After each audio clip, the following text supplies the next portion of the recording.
Hello guys, welcome to our channel kids learning. Good morning. आज हम हिंदी का new निबंध करेंगे रानी लक्ष्मीबाई।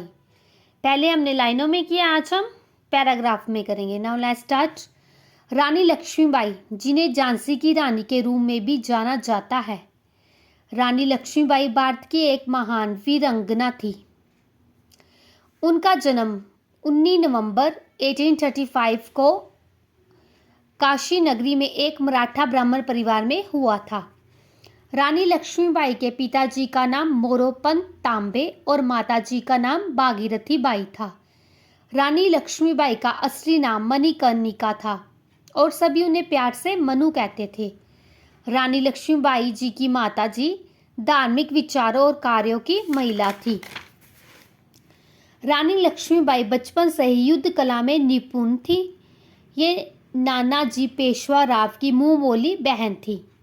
इनका बचपन इन्हीं के साथ खेलते कूदते हुए बीता है और इनका पालन पोषण बिठूर में हुआ था। किनका? रानी लक्ष्मीबाई का।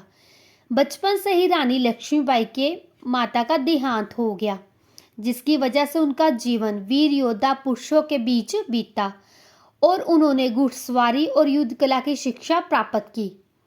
और बचपन में ही रानी लक्ष्मीबाई बहुत ही ज़्यादा अच्छे घुड़सवारी और युद्ध कला कर लेती थी। रानी लक्ष्मीबाई का विवाह राजा गंगाधर राव के साथ 1842 ईस्वी में हुआ था। विवाह के बाद इनका नाम रानी लक्ष्मीबाई पड़ा। पहले उनका नाम मणिकर्णिका और मनु कहते थे। झांसी की रानी उनका नाम विवाह के बाद पड़ा, क्योंकि वो उनकी शादी गंगाधर राव से हुई थी, जो कि झांसी के राजा थे। 9 वर्ष बाद रानी लक्ष्मीबाई को एक लड़का हुआ, जो कि 4 महीने में उसकी मृत्यु हो गई। इसके बाद गंगाधर राव ने 5 वर्षीय दामोदर राव को गोद लिया, यानी कि उन्होंने एक पुत्र, दत्तक पुत्र जिसको बोलते हैं, गोद लिया था। और पुत्र वियोग में उनकी दशा खराब होती गई और अगले दिन उसकी मृत्यु हो गई। यानी कि उनका जब असली बेटा था रानी लक्ष्मीबाई का, उसकी मृत्यु हो गई और उसके वियोग में उनके पति जो है गंगाधर राव, उनकी भी मृत्यु हो गई थी। जब दामोदर राव को गोद लिया जा रहा था, तब अंग्रेजों का एक अधिकारी वहां पर उपस्थित था। लेकिन राजा की मृत्यु के बाद अंग्रेजी सरकार कहती है कि जिस राज्य का कोई उत्तराधिकारी और राजा नहीं होता, वह राज्य हमारे अधिकार में आता है।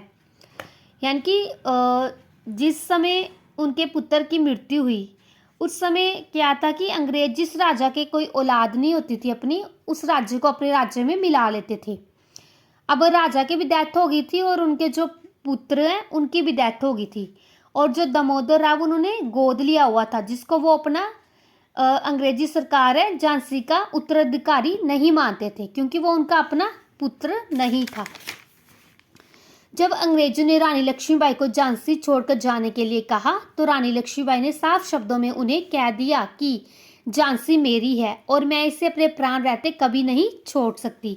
इसके बाद अंग्रेजों ने झांसी को मिलाने की बहुत कोशिश की, लेकिन रानी लक्ष्मीबाई उनके हर वार को नाकाम करती रही। इसके बाद जब अंग्रेजों ने उन्हें अपनी सेना से बहुत बड़ा हमला किया, तब भी रानी लक्ष्मीबाई अपनी जमीन को छोड़कर नहीं हटी।